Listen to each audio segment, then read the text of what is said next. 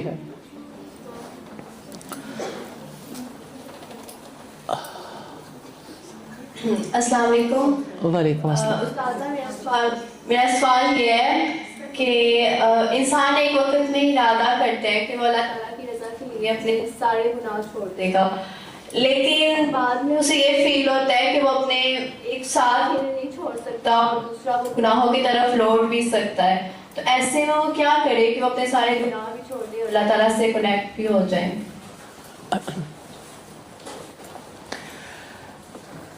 انسان جو زندگی اسے گزارنی چاہیے